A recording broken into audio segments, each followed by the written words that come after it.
Hey everybody, this is Dream, and today we have a nice little slate here for uh, fantasy baseball. Obviously, the first game starts on 4:35, and the second game starts at 8:30. These two games are very interesting. The pitching situation is interesting. Before I get started, can you hit that subscribe button and that like button? Really do appreciate it.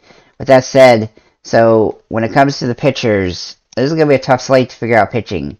If we look at Kershaw, who's the pitcher for the Dodgers, he's averaging 22 fantasy points in 2 games against San Diego this year. If we look at Wheeler, he's had 3 games against Atlanta, averaging 26 fantasy points a game.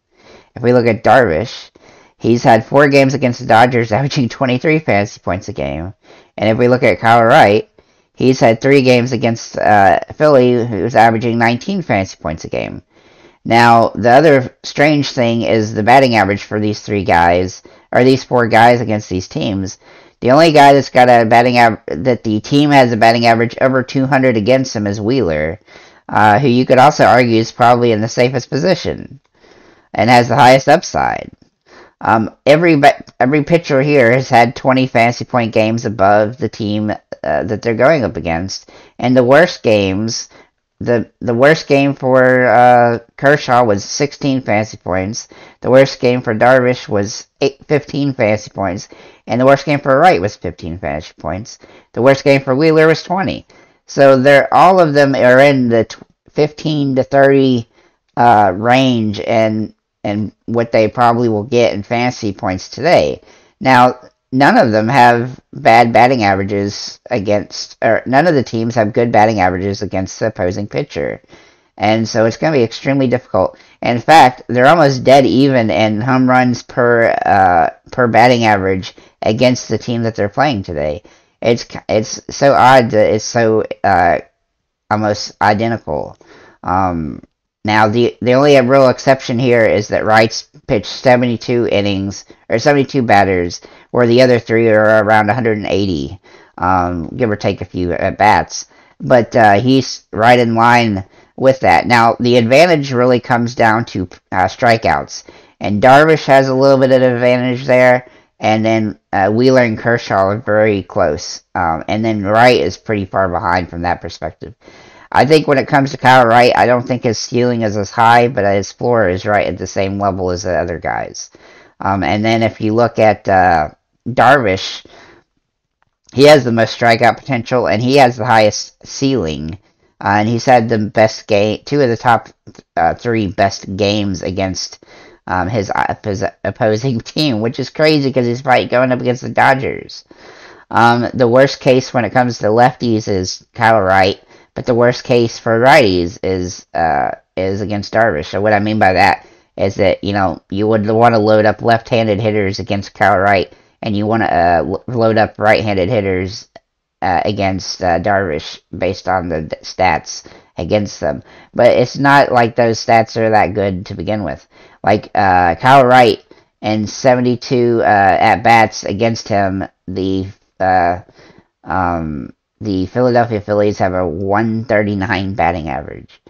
10 hits in those games. So it's just, it's very low. It's really hard to guesstimate who you want to pitch. I think I'm going to pick 2 guys out of Darvish, Kershaw, and Wheeler and let Wright kind of lay there. But, I wouldn't feel uncomfortable with any of them based on the potential projections. So it's really hard to figure out the best options there.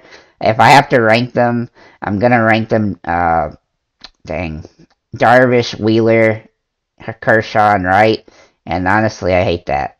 Because I don't like to take pitchers against Atlanta or the Dodgers, but they are kind of the best look. They have the best look today. But, I feel like all 4 of these teams are going to be tough to figure out today. But let's go ahead and get into the catchers.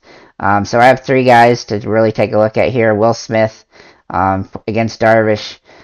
He's been really good against San Diego this season in 19 games. He's got 5 home runs, averaging 10 fantasy points a game. And his price has come down a little bit today, so he makes them really interesting. Then we're going to look at Travis d'Arnaud, who hit a home run yesterday despite not looking that great. But he has interesting about him is he's had 15 at-bats against Wheeler this season, or this in his career, and he's hit 7 hits, including a home run. So he's a plus matchup today. His price has also come down some. His price doesn't get to it as high usually. And then Real Muto, he's just been hitting the ball pretty solidly. He didn't have a great game yesterday, but he did score 7 fantasy points.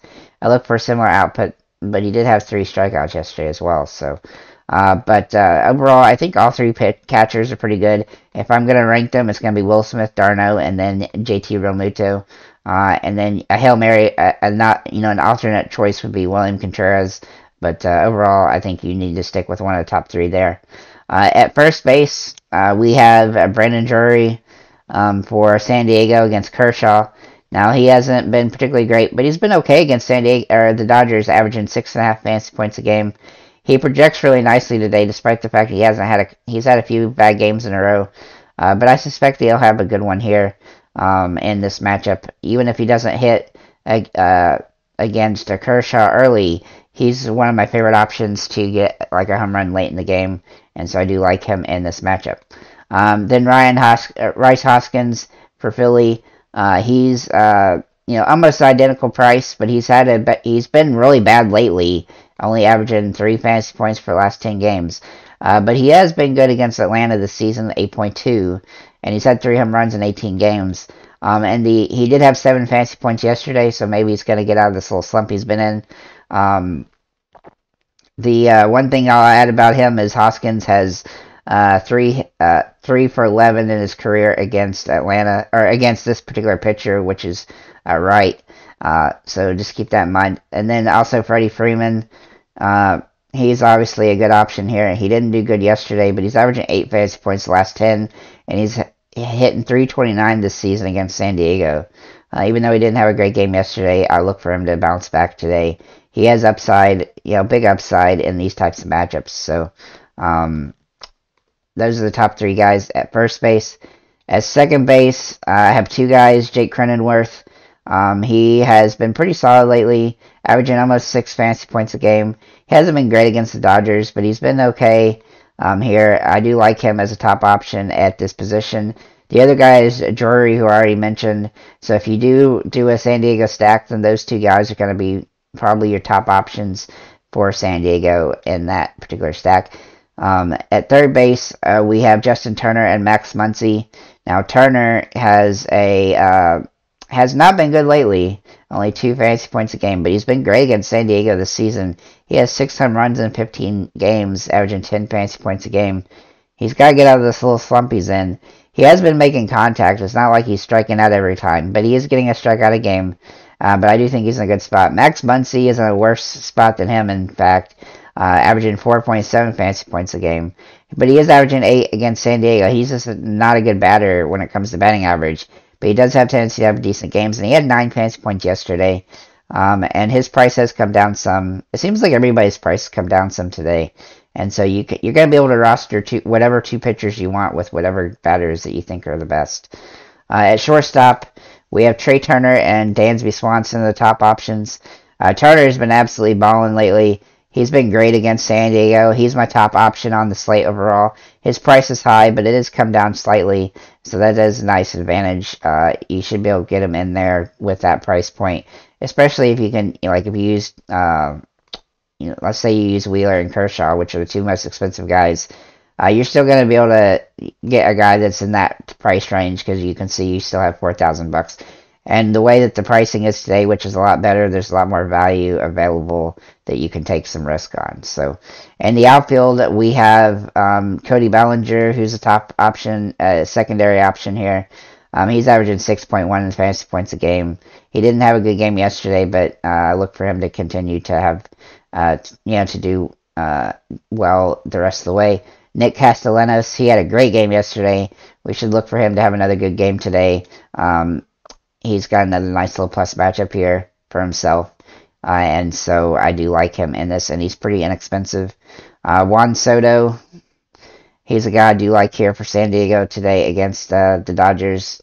He hasn't been particularly great lately, but he has had a couple of good games in the last 3, and so it's just a matter of time for him to hit another home run. And then Kyle Schwarber, Let's see. Schwarber against Atlanta has been pretty solid. 10 fantasy points a game last 10. I do like him in this matchup. And then also Michael Harris for Atlanta. He's been in a little bit of a mini slump, averaging about 6 fantasy points for the last 10 games. But he's been pretty good against Philadelphia this season, and this is a plus matchup for him in this matchup against Wheeler. As you can see, there's just good value available at each position. You could also take a look at Trace Thompson and Will Myers and Profar, and then like at other positions, there's not quite as much, but like Alec Boom is looking okay today. Gene Segura looks okay today. Will Myers again. I mean, there's just a lot of value. There's not really much value here at catcher, but overall, it's a pretty good slate when it comes to having enough value where you can pay for whichever pitchers you want and get some expensive bats in there mixed in. Obviously, 2-game slates are a little bit more of a Hail Mary attempt, so bet carefully from that perspective. And like I said, the pitchers are pretty even, so it's really hard to make super solid options about those. But overall, we have some good options. I'm going to run through the batters versus pitcher. Now, I don't normally do this. I don't like to put a ton of stock into this, but a couple people asked me about it. And so I'm going to just mention this. Now, here's the thing. If I look at the stats from yesterday, batters versus pitchers, we had 13 home runs. 4 of them that were not good against the pitcher hit home runs. 3 that were good against the pitcher hit home runs. And so it's really kind of even. The hot batters averaged 9 fantasy points a game yesterday, and the cold ones averaged just under 8. So it's not a huge discrepancy, so just keep that in mind. But here's the top batters versus pitchers today. Travis d'Arnaud, 7 for 15 in his career against his opposition. Ronald Acuna, 8 for 34. Rice Hoskins, 3 for 11 with a home run. Freddie Freeman, 7 for 22, and Trey Turner, 6 for 17. All of them have at least 1 home run. Acuna has 3, Freddie Freeman has 2, and the other 3 have 1. And they've all had good RBIs and stuff against their matchups. I don't think that it's necessary that you rock all 5 of those guys out by any stretch of imagination, but they are the 5 guys that actually have a hot average against the pitcher they're going up against today. So with that said, thank you guys for liking, commenting, subscribing. If you have any comments or questions, feel free to leave them below. And have a nice day, guys.